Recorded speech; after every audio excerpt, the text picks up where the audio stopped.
I'm really going to stay awake here. I now call this regular meeting of the Board of Education to order at 7:13 p.m. Have the coordinator call the roll. We want to do that first? Okay, let's stand and do the pledge of, have a moment of silence to be followed by the Pledge of Allegiance.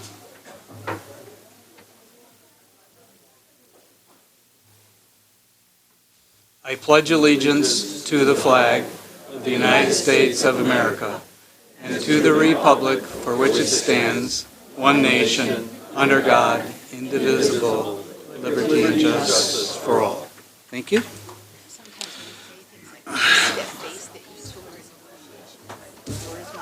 I'm looking at the wrong script. Okay, that's why. I'm sorry. Okay, I'll have the coordinator then call the roll. Ms. Jackson? Present. Mr. Rollins? Here. Mr. Scrivano? Here. Mrs. McCulloch? Here. Mr. Siegel? Here. Mr. Connor? Here. Mr. Escobedo? Here. With 7 present, we have a quorum. Thank you. I'd like to now recognize and thank Rod Waddell, our Jefferson High School student who's helping with the audiovisual tonight for Channel 20. So, Rod, thank you for being here as always.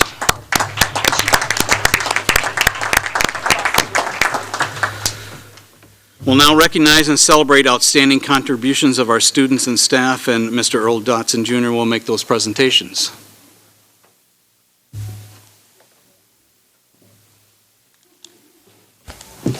Good evening, Mr. President, board members.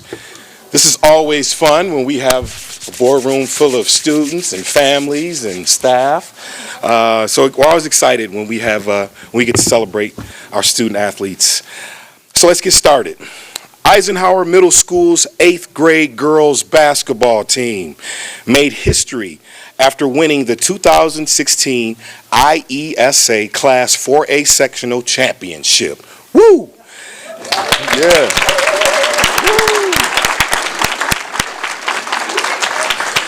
The team competed in the Elite Eight and marked the first trip to the state tournament for either boys or girls basketball at Eisenhower. The team ultimately lost to Markham Prairie Hills, but had an incredible season.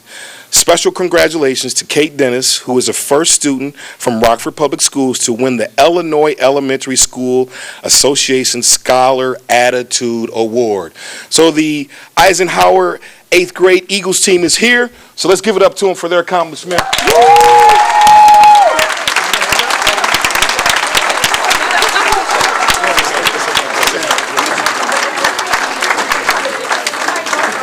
right, Eagles. Lady Eagles.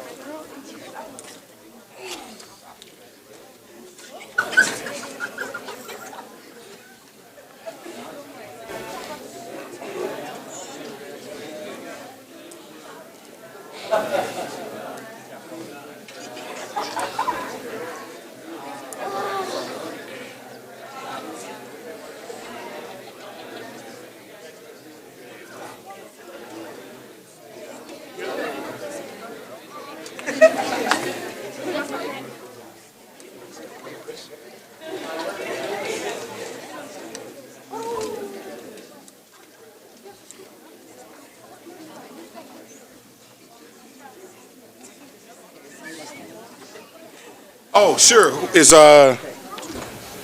Kate Dennis? Where's Kate? Kate, distinguished, stand up. There she is.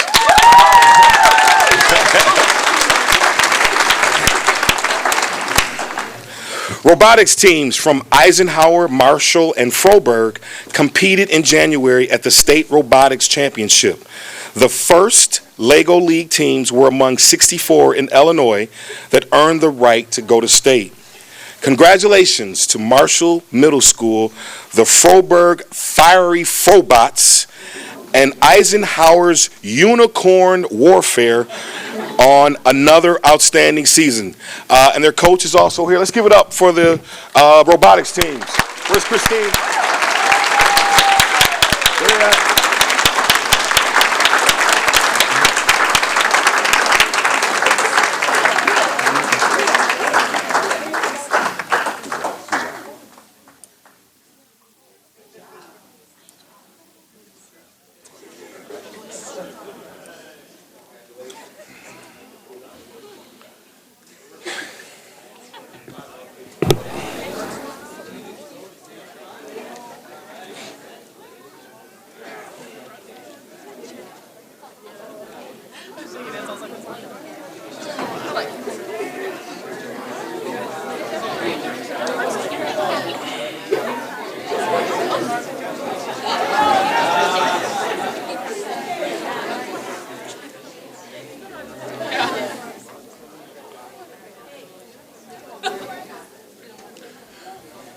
All right, all right. Moving right along. Is Kennedy in the building? Where Kennedy? Kennedy in the building? All right, Kennedy.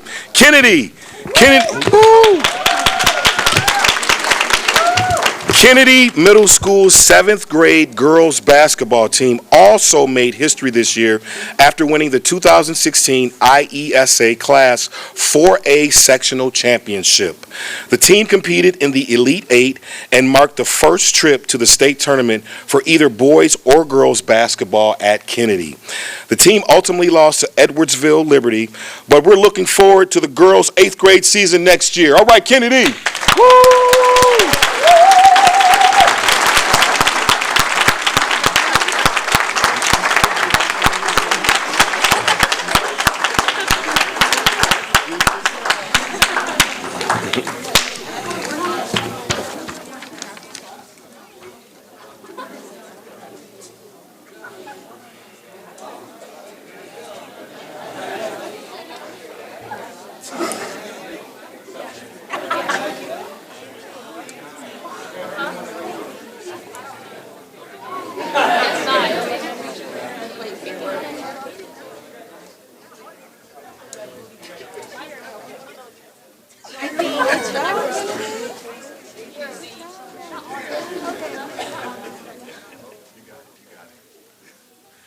All right, moving right along. Although Risa, we did receive information they won't be here, we still want to recognize them. Risa's middle school 7th grade boys basketball team made it to the state tournament after winning the IESA Class 4A Sectional Championship.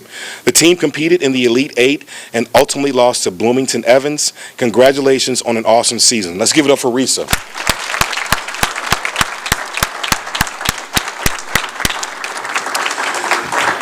Lincoln Middle School cheer qualified for the Illinois Cheerleading Coaches Association State Tournament in January after they took second place at the Guilford Invitational.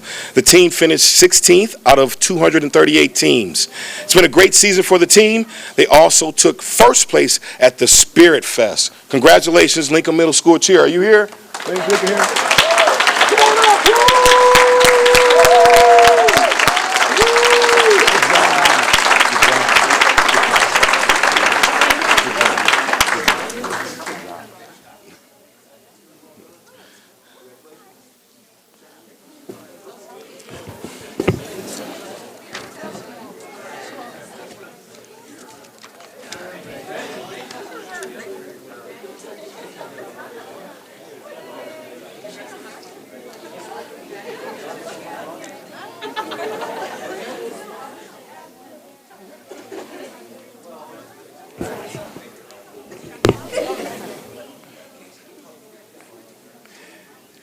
In girls bowling, Marshall Middle School 8th grader Caitlin Bannister took second place in the IESA Girls State Bowling Tournament with a total pinfall of 1,877. Flynn Middle School's Leanne Severson, Haley Weeks, Sophia Rios, Ashley Harkey, and Addison Hackbarth all competed in the tournament. We have Marshall bowlers here. Marshalls, let's give it up for them anyway. Woo!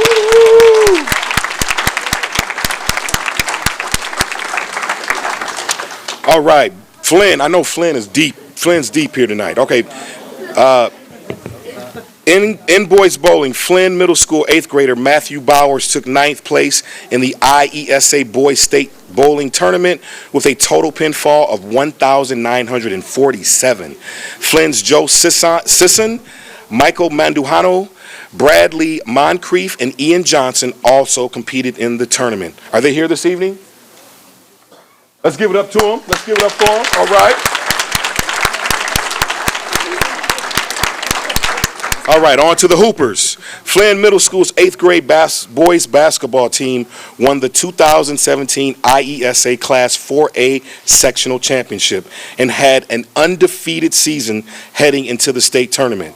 The team ultimately lost to Bloomington, but they had an outstanding season and ended with a 16-1 record. Congratulations to Flynn Middle School's 8th grade boys basketball.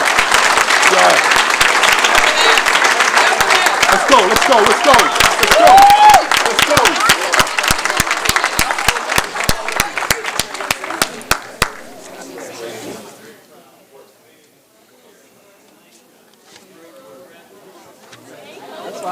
back there. What y'all do?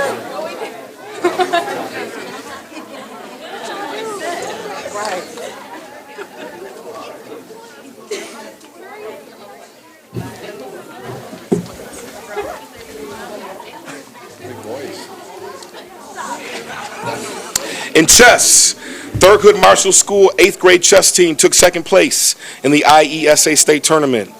Flynn Middle School's 8th grade team took 9th place in the tournament for 6th grade. Marshall's team took 10th place. In individual chess play, Marshall's Jeremiah Davis and Flynn's Bryce Lawson were both named runner-up in the state tournament. 3 students from Marshall, Suresh Kumar, Sharanish Mamidi, and Charles Kane were all named second runner-up competitors at the 8th grade level, including Spencer Kane from Marshall. And from Flynn, Caleb Minch, Roberto Casas, Jair Kent, Bryce Russell, and Bradley Moncrief. At the 6th grade level, 4 Marshall students competed in the state chess tournament. Ethan Vanderkolk earned runner-up. Samarat Zargadi earned second runner-up. Ethan Horn and William Yang also competed. Are those folks here, any of those folks here this evening? They here? All right, let's give it up for them anyway. All right.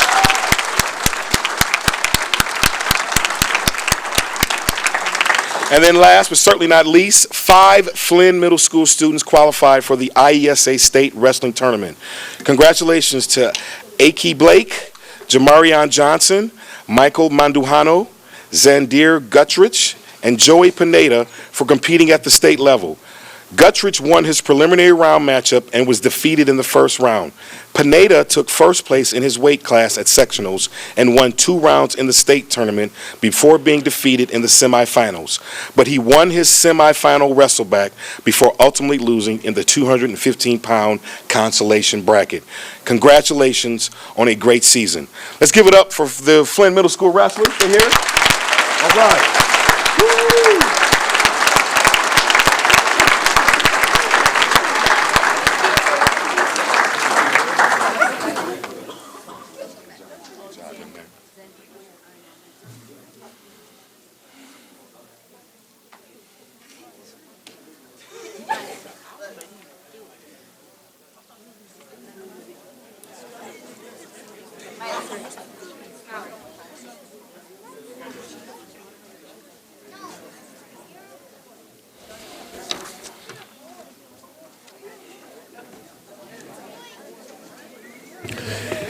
And as always, we just want to say congratulations to all these students for their hard work, and congratulations to their parents, coaches, teachers, and friends and family for supporting them. Let's give it up for parents and coaches, teachers, all right, parents. Woo! All right, parents, teachers, coaches, good job. Thank you. That is all. Thank you, sir, and thank you all for coming for that. Great presentations. We'll move on now to our petitions and communication portion of our meeting, when we invite the public to make comments. The First Amendment of the United States Constitution guarantees the rights of citizens to petition their government, as well as provide for freedom of speech.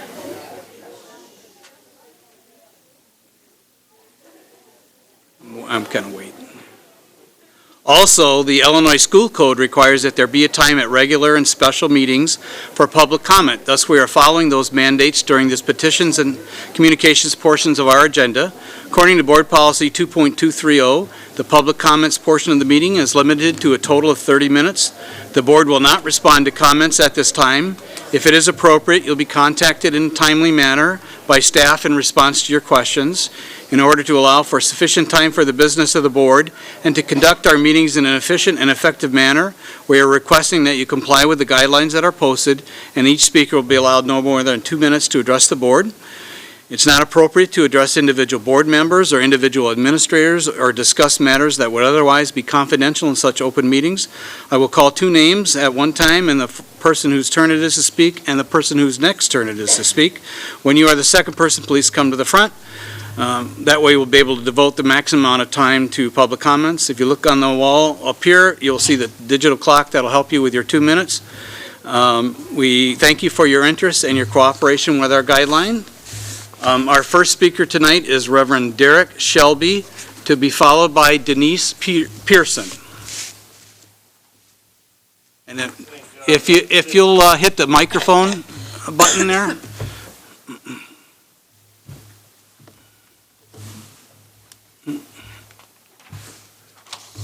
Thank you, sir. Okay, thank you. St. John chapter 6, verse 70.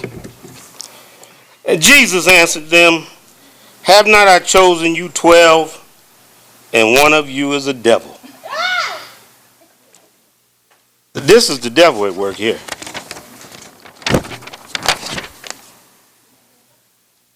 This is evil. 5 years in a row, they kicked out more black males than all the other males and races and females combined. That's pure evil. I've never really met a bad child.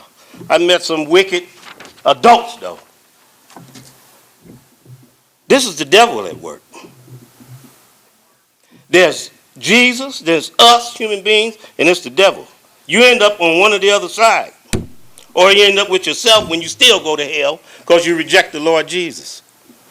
It kicked out more black males 2012, 2013, 2014, 2015, 2016. That shows intent, y'all. That's being done on purpose. That's not an accident. After 2 or 3 years, the 4th, 5th year, it's on purpose. It's on purpose.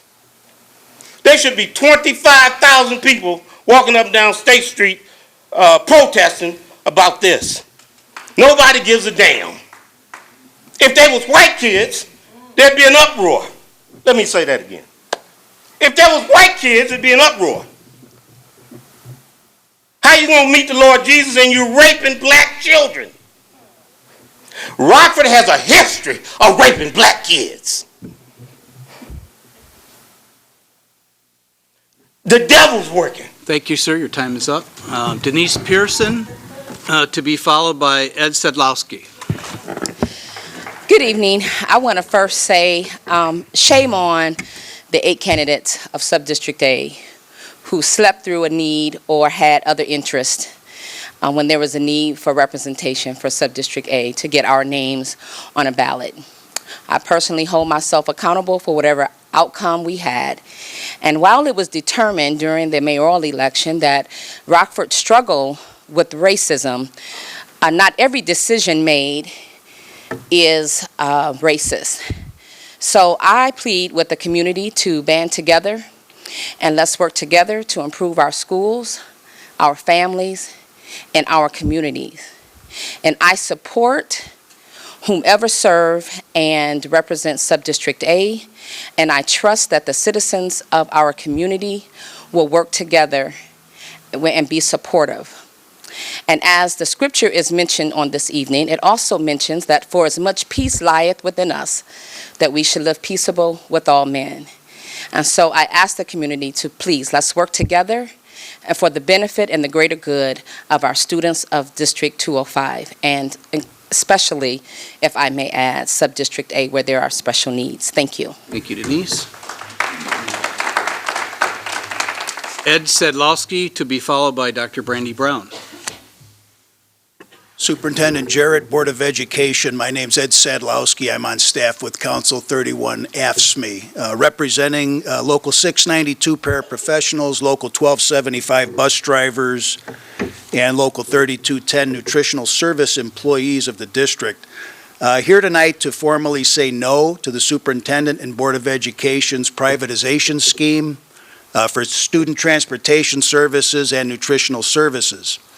One needs to look no further than Bloomington, Illinois in the last couple of school years to see what privatization has brought to that school district and that community. Last fall, they were threatening to call out the National Guard, given the shortage in drivers and the predicament in turning that system over to First Student. I want to make sure that the community is aware of Council 31 AFSCME has filed multiple unfair labor practice charges at this point against District 205. With the Illinois Educational Labor Relations Board. Litigation which will have a clear impact on the Rockford School District's ability to transfer any private operations to a private contractor. The union's charges cite in part that the board has prematurely declared impasse in our negotiations with the three locals. The board has bargained in bad faith by refusing to budge from a predetermined outcome. The board has persisted in its declaration of impasse even though the union continues to make modifications in its proposals. The board has illegally declared impasse and imposed its terms of its last best final offer on January 27, 2017. And ultimately, the board has retaliated against Local 1275 bus drivers and Local 3210 nutrition service employees by seeking to permanently subcontract their work, following both groups of employees legally exercising their rights against the district to withhold their labor on March 15th, 16th, and 17th. Tonight, we again urge the board to bargain fairly and in good Thank you, faith Ed. with our union, ask superintendent to compromise instead of dictate and imposing terms. I'm sorry, Ed, your time is up. Thank you. Thank you. All Thank right. you for your Okay, service. Sure. Dr. Brandy Brown, to be followed by Laura O'Brien. There still needs to be some issues that need to be taking place. Number one, contracts for the food service workers, bus drivers, and the paraprofessionals. Don't build one more school, remodel a cafeteria until the contracts have been made. These jobs are important in the daily function of District 205 children. Amen. And as I worked in our school district for 4 years as a guest teacher. And one thing that made my day a good day is having a paraprofessional. These people, these men and women, these workers, and I strike with them, many of them are going to school as well. They have direct loans coming in their mailboxes to pay back student loans. I know what that's like. So don't build one more school, remodel nothing until contracts are met. Also, we got some school closings happening, okay? And I'm very concerned about that. Matter of fact, the people, that's what was going on too in the campaign besides expulsions that continue to happen. But these school closings are a huge concern because many of the constituents were no longer, but as far as my community members, their main concern was their children going into this Washington Elementary School. The school closings of Bayer, King Elementary School, as well as Kishwaukee. All these children that are about to be dumped in the old school building. The infrastructure needs some rebuilding itself. But again, my concern is who are going to be those relevant people in that school? What type of relevant curriculum and models are going to meet the educational needs of those children? That's my concern. But have that same concern for those kids like you do for the students at Marshall. Thank you. Thank you, Dr. Brown. And Laura O'Brien. Hi, I'm a para at Nashhold. I've been a para for 18 years. I'm putting a challenge out there for everybody on the board. Don't go to these schools and walk in and walk around and say, okay, I visit the school, I see how it runs. I want you guys to go in there in regular clothes, get down on the floor and play with those kids, interact with those children, do what we do, and then you'll see how it is with us. I want to see you guys go to Nashhold, be a para, go downstairs, 19 stairs, you have to go down 19 stairs, and then you have to carry that food, all the milks, all the lunches, all the breakfasts, up those 19 stairs by bags, because that's all we have to get them up and down those stairs. We want supplies from our area and stuff. We have to go back down those 19 stairs, back up them with all our supplies in our hands. We don't have anything else but bags to take them in and out. So I want to see you guys go do that. Then, go all the way up to 12th grade. Go into every classroom. Do a grade. Each of us take a grade and do it, and then go back and talk about and see what we do. Then go serve the food to the children. See how the food service people interact with these children, how they help them, how they support them. The bus drivers. Get on the buses. Drive the buses. See how those kids act on the buses and how those bus drivers take care of it. Don't just look at the videos. Get on there and do it. Be there. Support them. Thank you.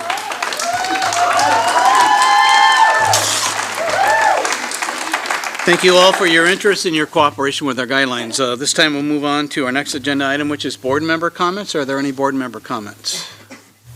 Ms. Jackson. So I do have one. I want to recognize a group that's joining us tonight in recognition of Government Month. It's the YMCA Achievers. These are college-bound students led by Tamika Fricks. Can you guys wave to us? Okay. They could be anywhere tonight, young folks, and they chose to come out with us, so thank you. Thank you for being here. Any other board member comments? I have a couple.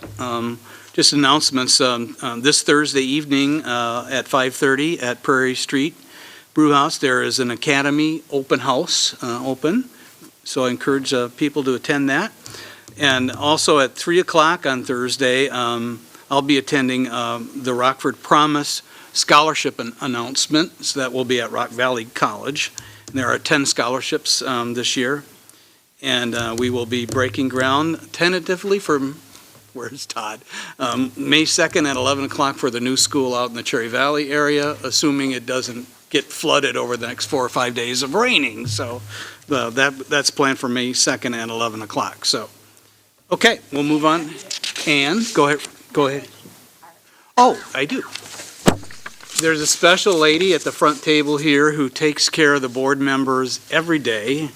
And tomorrow is Professional Administrative Assistants Day. So we, the board, want to recognize our administrative assistant, Ms. Laura Fromm. Hey.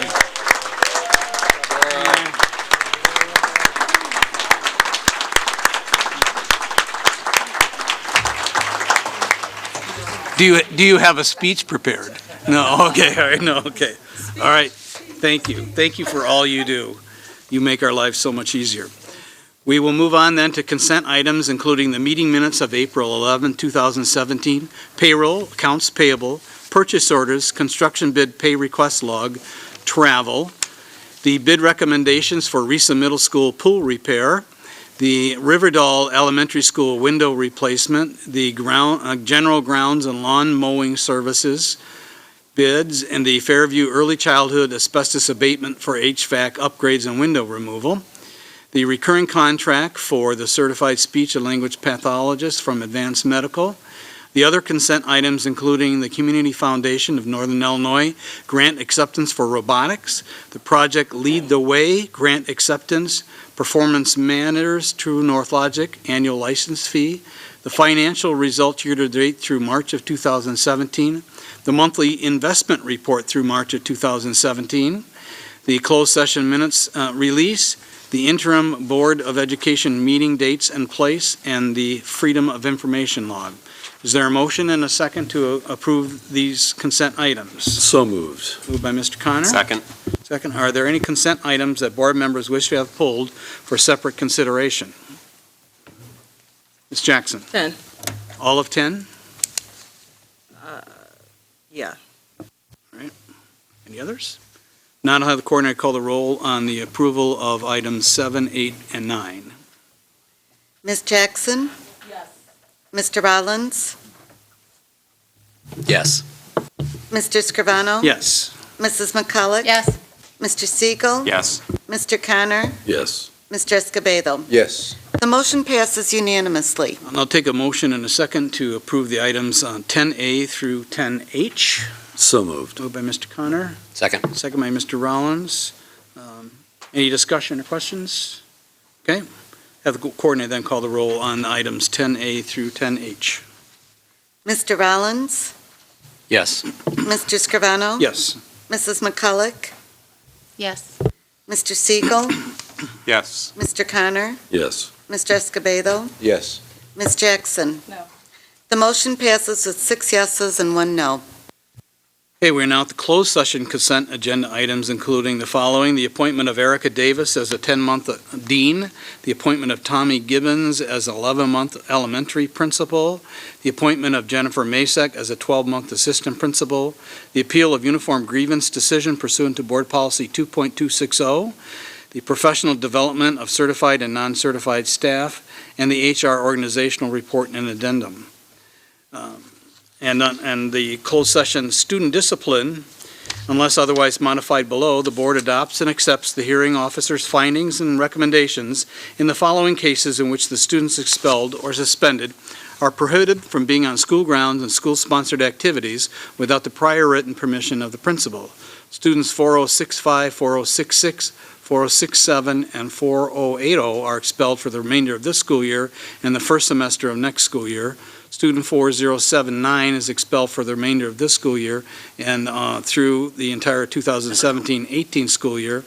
And the following student discipline for EIAs, which are students 3224, 3234, 3240, 3241, 3242, 3243, 3245, 3246, 3247, 3248, 3249, 3250, 3251, and 3259.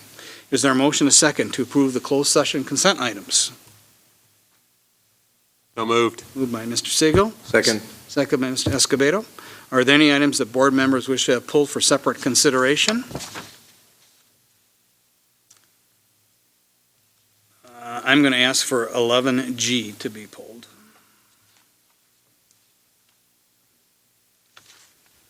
I'll have, any discussion? I'll have the coordinator then call the roll on the items not pulled. Mr. Scrivano? Yes. Mrs. McCulloch? Yes. Mr. Siegel? Yes. Mr. Connor? Abstain. Mr. Escobedo? Yes. Ms. Jackson? Abstain. Mr. Rollins? Yes. The motion passes with 5 yeses and 2 abstain. And I'll take a motion and a second for the HR organizational report and addendum, which is 11G. Motion? So moved. Mr. Siegel? Second. Second by Mr. Escobedo. We have the coordinator call the roll then on the approval of the HR report. Mrs. McCulloch? Yes. Mr. Siegel? Yes. Mr. Connor? Abstain. Mr. Escobedo? Yes. Ms. Jackson? Abstain. Mr. Rollins? Yes. Mr. Scrivano? Abstain. The motion passes with 4 yeses and 3 abstain. Thank you. We'll now move on to our next agenda item, which is the superintendent's report. Dr. Jarrett. Thank you, Mr. Scrivano. I did want to put a reminder out that we have some recognition coming up for an assistant principal in the Rockford Public Schools, Jennifer Masick from Roosevelt, and we also have a teacher that is a finalist and 5 semifinalists at this Friday's Golden Apple Awards. Always great to see the impact of those folks being recognized. Also had some great news from Springfield today. I wanted to commend specifically Senator Stottlemyr, who has championed this issue for about 3 years now, but also Representative Wallace, Senator Severson, and Representative Sosnowski. Earlier, a bill to stop the taxing of federal funds used to pay for certified staff. Both Title I and IDEA are very, very deeply impacted by this legislation. It costs our district millions of dollars. Now the Senate, with Senate Bill 195, joins the House in unanimously passing change for this legislation. It is now on Governor Rauner's desk, and this could be a very, very big impact for our district in terms of dollars that go to hire certified professionals with federal dollars will now be able to be done so without paying what is now grown to a 45% pension add-on or penalty. So great work by our legislators to move that forward. They were really key in this, and I'm very cautiously optimistic that the governor will take the next step, sign it into law, and that will be a very positive thing for children in the district. Thank you.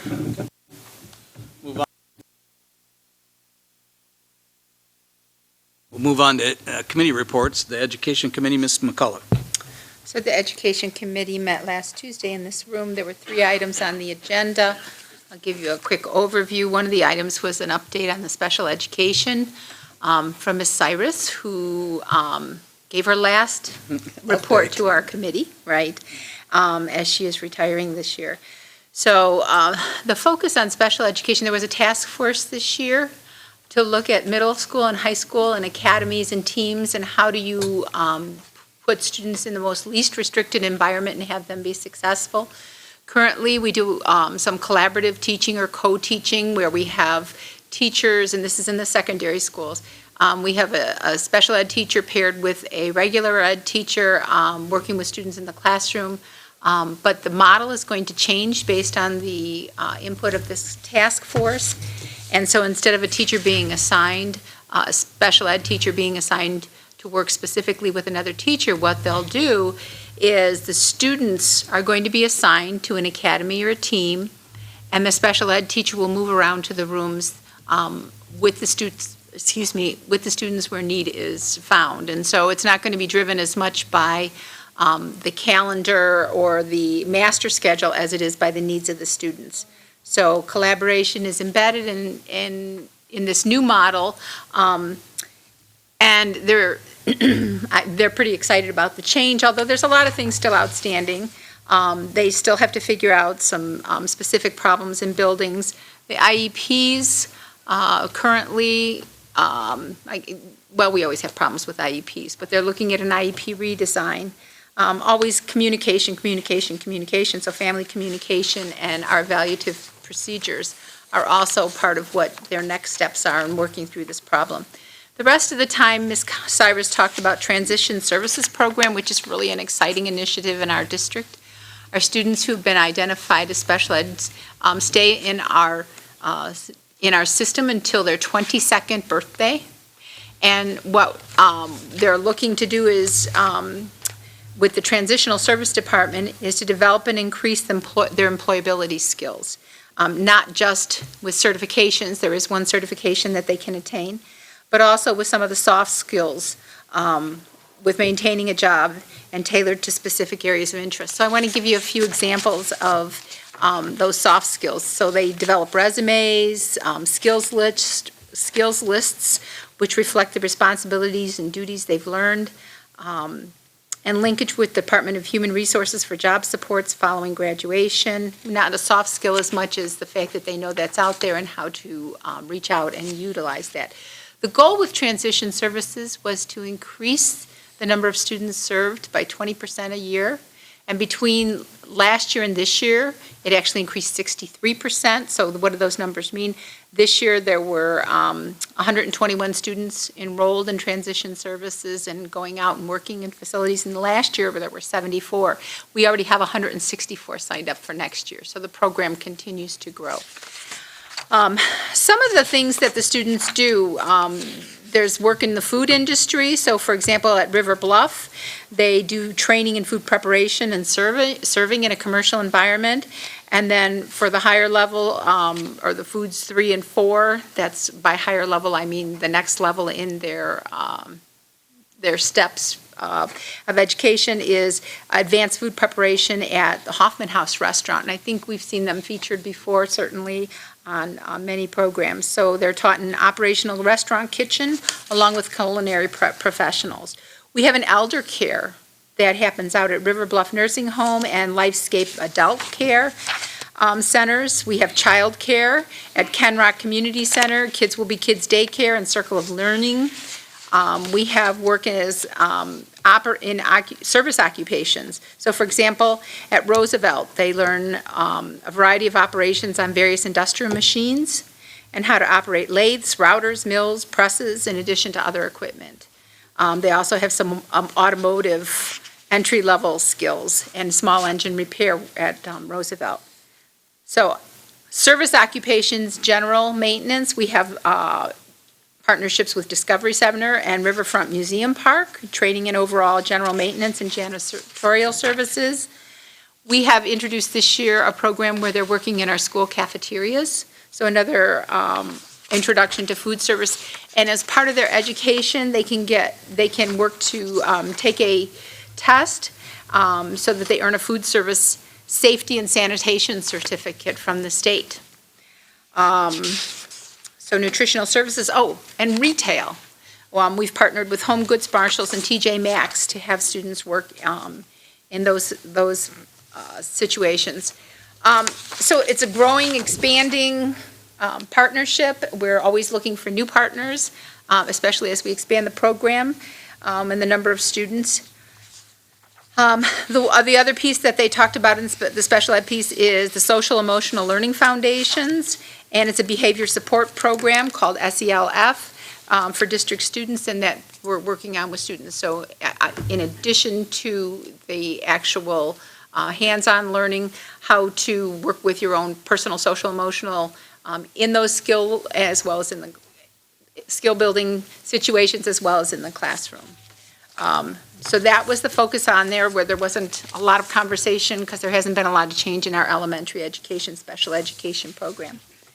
The second area that we had an update on was on the Reading Horizons program. I don't know if board members remember, but we spent a lot of time deciding whether or not to pilot that program. It's a phonics program for K through second grade. We piloted it at 7 schools, and so they came back to us to talk about the results and also to present the opportunity for us to do the next phase of the rollout, which would be district-wide next year.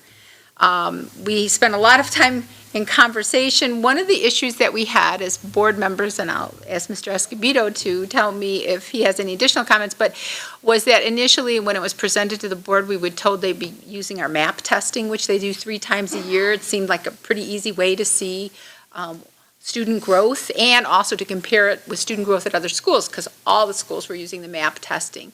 The problem is that MAP test did not test what we needed to see. So they had to find another metric, and they used something called the DIBELS, which I guess is very labor-intensive, one-on-one with the students. And they didn't have the opportunity to go out and do it in a lot of other schools. Since then, I've received some communication from Mrs. Detman that they have found some testing that they're going to use for comparison. And this whole recommendation to roll this out to the entire district is not coming forward to us until May 9th, so you'll hear more of that in her presentation. But, it was a big concern by the district because we're going to be spending $1 million, on a phonics program. A lot of positives. We had a teacher come in and talk about her experience. The biggest concern, or I should say push on whether or not it's successful, is how well our teachers do in implementing it, and how well they do with being consistent in their implementation. It requires a 2-day summer professional development to learn how to do the program, how many teachers are going to be able to attend that, and she'll have some conversation with us about some alternative ways to make sure that all teachers. And the other thing that we were told by the schools is you need support throughout the entire year. You need coaches, which we have, but the coaches, and also actually the mentor from Reading Horizons herself, and whether or not she'll be able to extend herself throughout the district. So I think most of our questions were asked and answered, and the ones that weren't, she's going to bring back to the board with answers to on May 9th. The third area, overall, there was growth, by the way, at all those schools. There's some nice charts. You all know board docs go under governing bodies and go to ed committee, and if you can pull up the report and you can see the pie charts and the kind of changes we saw. Our question wasn't whether or not there was change, it was how much change, how much was that change compared to where students moved in other schools.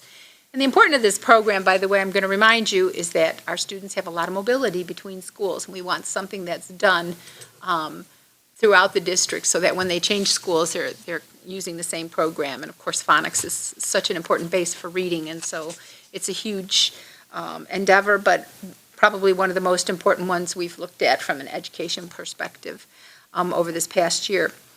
The last area, and this is on your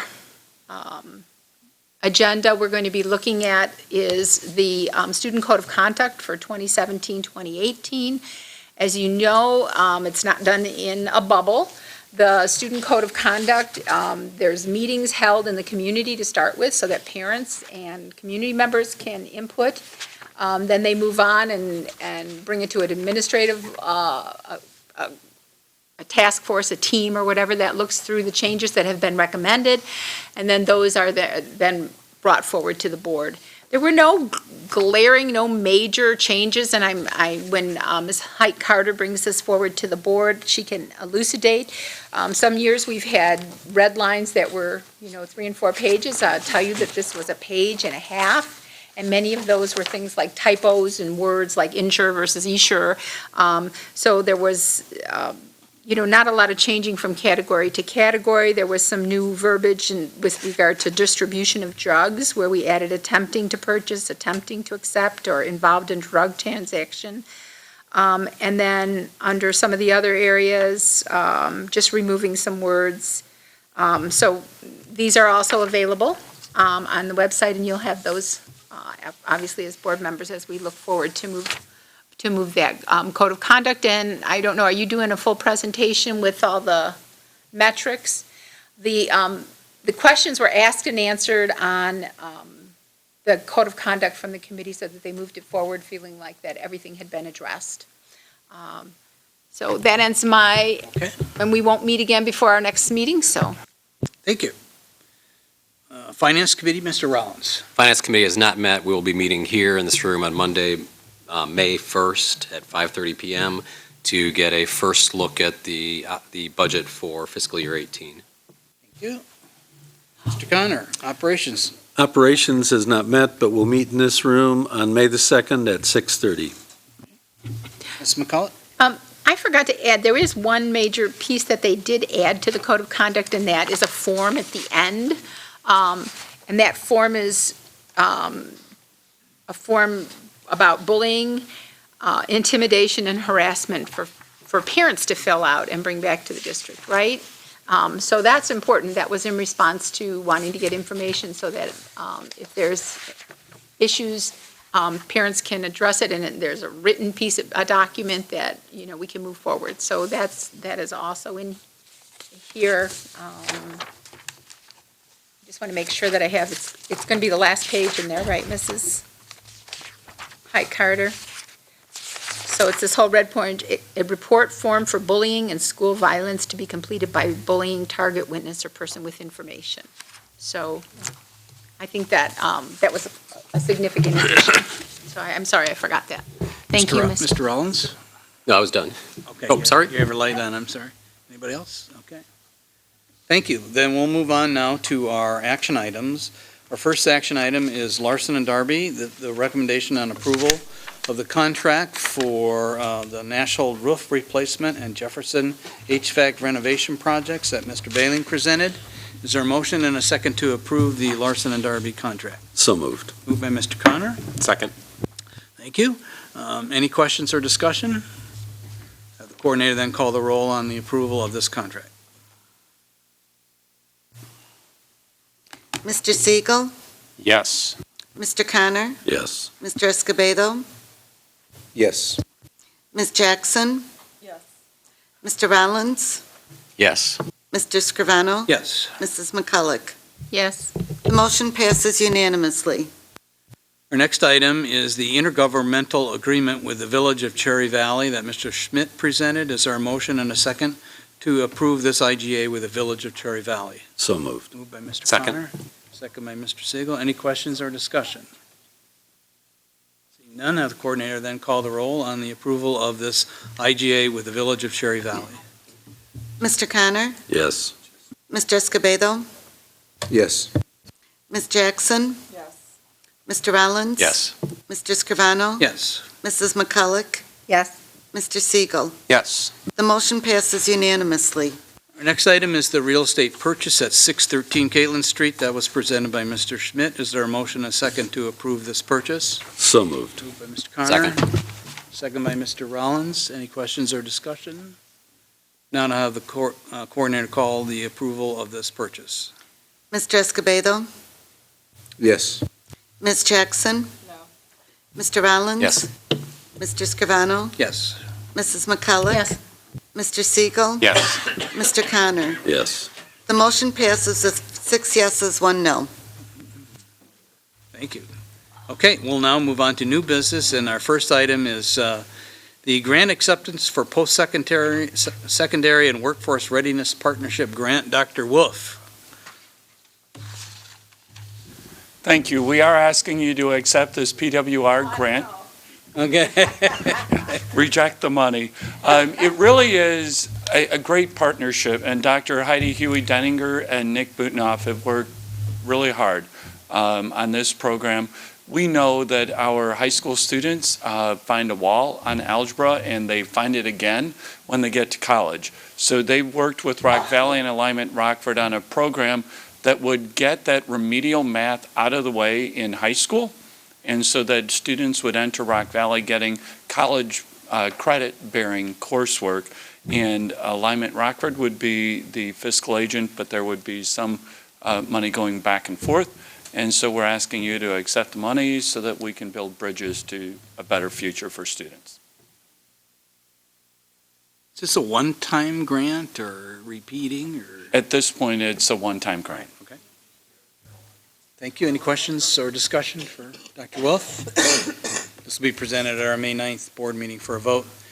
Mr. Schmidt will present our next two items, which one is an eminent domain and one is a purchase.